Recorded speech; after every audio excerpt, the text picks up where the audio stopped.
Hi hello ನಮಸ್ಕಾರ, welcome back to my ಹೊಸ video. ಎಲ್ಲರೂ ಹೇಗಿದ್ದೀರಾ? ಎಲ್ಲರೂ ತುಂಬ ಚೆನ್ನಾಗಿದ್ದೀರಾ ಅಂತ ನಾನು ಅಂದ್ಕೊಂಡಿದ್ದೀನಿ. ನಾನು ಕೂಡ ಚೆನ್ನಾಗಿದ್ದೀನಿ ಅಂತ ಹೇಳ್ತಾ ನಮ್ಮ ಇವತ್ತಿನ ಒಂದು ಹೊಸ ವಿಡಿಯೋಗೆ ತಮಗೆಲ್ಲರಿಗೂ ಸುಸ್ವಾಗತ. ಸ್ನೇಹಿತರೆ, ನೀವು ಇಲ್ಲಿ ನೋಡ್ತಾ ಇರೋದು ಗೌರಿ ಗಣೇಶ ಹಬ್ಬ ಆಯಿತು. ಗೌರಿ ಗಣೇಶನ ಪ್ರತಿಷ್ಠಾಪನೆ ಮಾಡಾಯಿತು. ಇನ್ನು ವಿಸರ್ಜನೆ ಸಮಯ. ಆ ಒಂದು ಕಾರಣಕ್ಕೋಸ್ಕರ ಇದು ನಮ್ಮೂರದಲ್ಲ, ಇದು ಮುಳ್ಳೂರು ಅಂತ ನಮ್ಮೂರಿಂದ 1.5 ಕಿಲೋಮೀಟರ್ ಅಷ್ಟು ದೂರದಲ್ಲಿದೆ. ಅಲ್ಲಿ ಸ್ಥಾಪನೆ ಮಾಡಿದ್ದಂತಹ ಗೌರಿ ಗಣೇಶನ ಮೆರವಣಿಗೆ ಮೂಲಕ ನಮ್ಮೂರಿಗೆ ತಂದಿದ್ರು.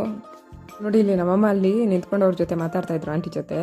ಅಲ್ಲಿ ದುಡ್ಡು ಹಾರೋಗ್ಬಿಟ್ಟಿದೆ, ಅವ್ರು ನೋಡ್ಕೊಂಡೇ ಇಲ್ಲ. ಅವ್ರು ಬಂದು ಗೋಲ್ಕುಕ್ಕೆ ದುಡ್ಡು ಹಾಕಿ ಅಂತ ಅನ್ನುವಾಗ ಅವಾಗ ನೋಡ್ಕೊಳ್ತಾ ಇದ್ರು. ಅಯ್ಯೋ, ನಾನು ದುಡ್ಡು ತಂದಿದ್ದೆ, ಅಲ್ಲಿ ಬೀಳ್ಸ್ಕೊಬಿಟ್ಟಿದ್ದೀನಿ ಅಂತ. ಆಮೇಲೆ ಮತ್ತೆ ಹೋಗಿ ತಗೊಬಂದರು. ನೀವು ಇಲ್ಲಿ ನೋಡ್ತಾ ಇರೋದು ನಮ್ಮೂರ ದೇವಸ್ಥಾನ.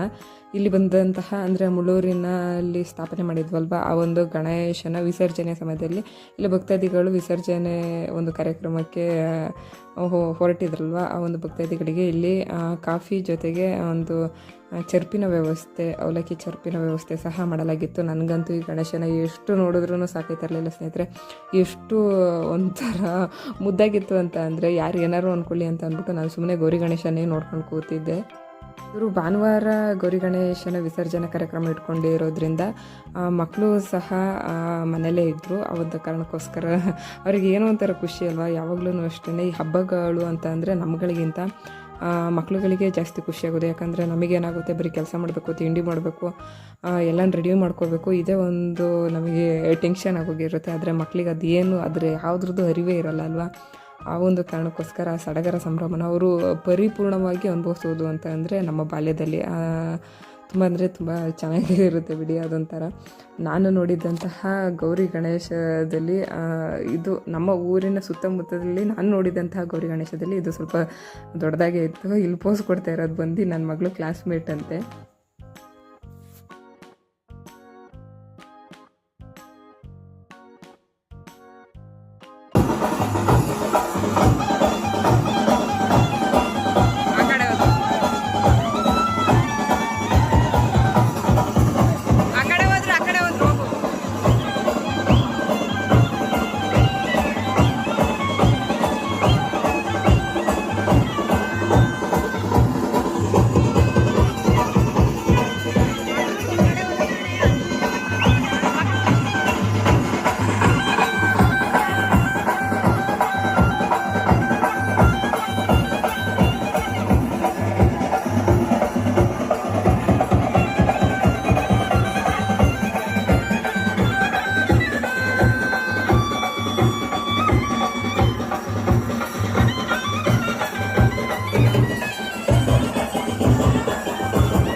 ನಮ್ಮ ಮಕ್ಕಳಿಗೆ ಯಾಕೋ ಇವರು ಮುಳ್ಳೂರವ್ರಲ್ವ, ಅದಕ್ಕೆ ಏನೋ ಸ್ವಲ್ಪ ಪರಿಚಯ ಇಲ್ದೇ ಇರೋ ಜನಗಳ ಮುಂದ್ಗಡೆ ಸ್ವಲ್ಪ ಡ್ಯಾನ್ಸ್ ಮಾಡಲಿಕ್ಕೆ ಸ್ವಲ್ಪ ಮುಜುಗರ ಆಗ್ತಾಯಿತ್ತು ಅಂತ ಅನಿಸುತ್ತೆ.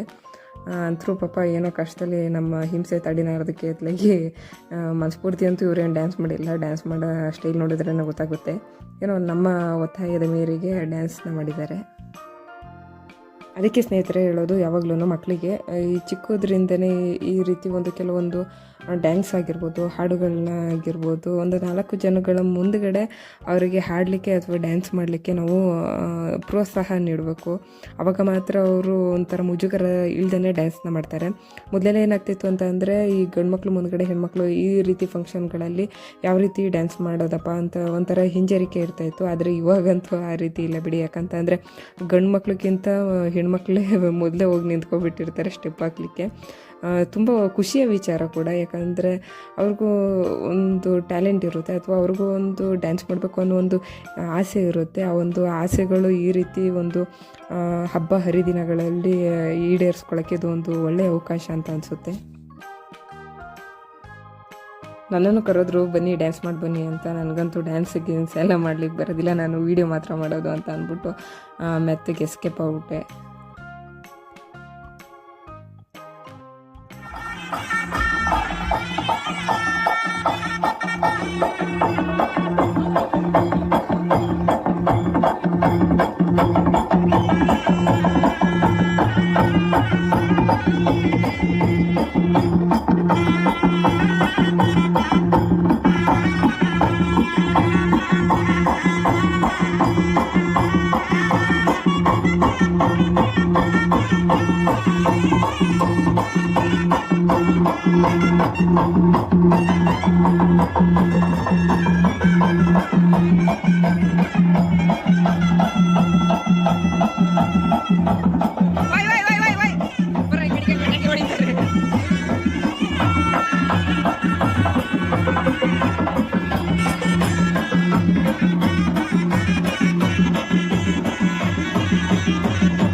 ಎಷ್ಟು ಚೆನ್ನಾಗೈತೆ ನೋಡೋದು, ನೋಡ್ತಾನೆ ಇರ್ಬೋದು.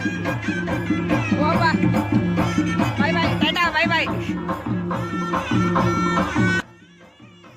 ಎಲ್ಲ ಸೇರಿಕೊಂಡು ಸ್ವಲ್ಪ ಹೊತ್ತು ಡ್ಯಾನ್ಸ್ ಮಾಡಾದ್ಮೇಲೆ ಸಿಡಿಮದ್ದುಗಳನ್ನ ಎಲ್ಲ ಸಿಡಿಸಿ, ಹಾಗೆ ಒಂದು ತೆಂಗಿನಕಾಯಿನ ಹೊಡೆದು ಇಲ್ಲಿಂದ ಗಣೇಶನ ವಿಸರ್ಜನೆ ಮಾಡಲಿಕ್ಕೆ ಅಂತ ಹೊರಟರು. ಗಣೇಶ ಮಾತ್ರ ಸಖತ್ತು ಕ್ಯೂಟಾಗಿ ಕಾಣಿಸ್ತಾ ಇತ್ತು. ನಾನು ಮತ್ತೆ ಹೇಳ್ತಾಯಿದ್ದೀನಿ, ಗಣೇಶ ಮಾತ್ರ ತುಂಬ ಚೆನ್ನಾಗಿತ್ತು. ಆದರೆ ನಮ್ಮ ಗಣಪತಿ ಮಾತ್ರ ಯಾರು ಎಷ್ಟಾರು ಡ್ಯಾನ್ಸ್ ಮಾಡಿ ಏನಾದ್ರು ಮಾಡಿ ನಾನು ಕೂತ್ಕೊಂಡು ಬರೀ ನೋಡ್ತೀನಿ ಅಂತ ಯಾಕೋ ಸುಮ್ಮನೆ ನೋಡ್ತಾಯಿದ್ರು. ಮತ್ತು ಈ ಒಂದು ಸಂಭ್ರಮಾಚರಣೆಗೆ 1 ವರ್ಷ ತನಕ ಕಾಯಬೇಕಲ್ಲ, ಅದೇ ಒಂದು ಬೇಜಾರ.